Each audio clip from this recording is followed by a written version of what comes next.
पुण्याचे महापौर आणि उपमहापौर उद्या ठरणार आहेत। महापौर उपमहापौर पदासाठी उद्या निवडणूक होणार आहे। भारतीय जनता पक्षाकडून महापौर पदासाठी मंजुषा नागपुरे यांचं नाव चर्चेत आहे। तर उपमहापौर पद आरपीआयचे परशुराम वाडेकर यांना मिळण्याची शक्यता आहे।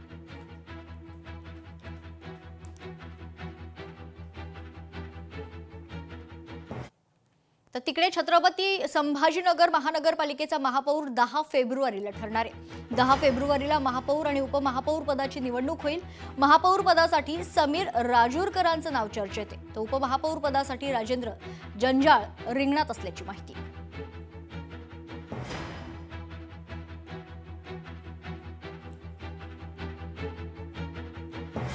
छत्रपती संभाजीनगर येथील महापौर आणि उपमहापौर पदाची निवडणूक मंगळवारी 10 फेब्रुवारीला सकाळी 11 वाजता महापालिकेच्या प्रबोधनकार ठाकरे सभागृहात होणार असून ती केवळ औपचारिकता ठरणार आहे। भारतीय जनता पक्षाचे 57 आणि शिंदेच्या शिवसेनेचे 13 असे मिळून 70 नगरसेवकांचं बहुमत सत्ताधाऱ्यांकडेच आहे। महापौर पदासाठी भाजपनं समीर राजूरकर तर शिवसेनेनं राजेंद्र जंजाळ यांच्या नावाची निवड केली आहे आणि त्यानंतर भाजपने एक विश्वास जो आहे तो स्वतःच्या कार्यकर्त्यांवर दाखवला आणि त्यांना ही संधी देण्यात आलेली आहे। आपल्यासोबत समीर राजूरकर आहेत। महाराष्ट्राचे मुख्यमंत्री देवेंद्र फडणवीसजी, कॅबिनेट मंत्री अतुल सावे साहेब, डॉक्टर भागवत कराड, आमदार संजय केनेकर, या जिल्ह्याचे अध्यक्ष किशोर शितोळे साहेब, या सगळ्यांनी भारतीय जनता पार्टीने माझ्यावर जो विश्वास दाखवला त्या विश्वासाला सार्थ करून माननीय देवेंद्रजींनी जो शब्द या शहरवासियांना त्यांच्या टॉक शो माध्यमातून दिला होता की या छत्रपती संभाजीनगरची महापालिकेची इमेज बदलायची, ती इमेज बदलण्याचा प्रयत्न करण्यासाठी हा विश्वास माझ्यावर टाकलेला आहे। आणि भारतीय जनता पार्टीने जो मला हा बहुमान दिला तो मी शब्दात व्यक्त करू शकत नाही तुम्हाला की छत्रपती संभाजीनगर शहराचा मी पहिला महापौर, प्रथम नागरिक म्हणून राहणार आहे। हा बहुमान आहे माझ्यासाठी, हा माझ्यासाठी केलेला एका कार्यकर्त्याचा सन्मान आहे। भारतीय जनता पार्टीने माझा सन्मान केला। दुसरीकडे छत्रपती संभाजीनगरचे पहिले महापौर म्हणून समीर राजूरकर यांची वर्णी लागली आहे। सचिन बडे, लोकशाही मराठी, छत्रपती संभाजीनगर। एक महत्त्वाची बातमी समोरते। पुण्यात भारतीय जनता पक्षाच्या नगरसेवकांची बैठक पार पडली आहे।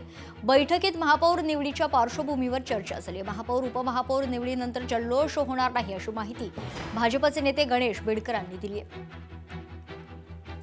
निवडणुकीसाठी आपल्या माध्यमातून मी काँग्रेस आणि राष्ट्रवादी काँग्रेसला विनंती करणार आहे की उद्याची जी निवडणूक आहे ही एका वेगळ्या पार्श्वभूमीवर होते आणि त्या पार्श्वभूमीवर आदरणीय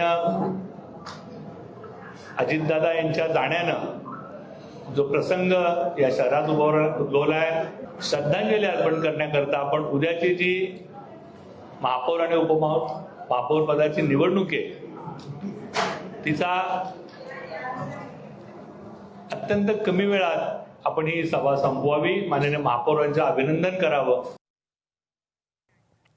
तिकडे नाशिकमध्ये भारतीय जनता पक्षाच्या नगरसेवकांचं ब्रँडिंग सुरू आहे। विमानतळ विस्तारीकरणाच्या शासकीय सोहळ्यात ब्रँडिंग केलं गेलंय। नाशिक महापालिकेत भारतीय जनता पक्षाची सत्ता असून कार्यक्रमात भारतीय जनता पक्षाच्या नगरसेवकांना फेटे बांधण्यात आले।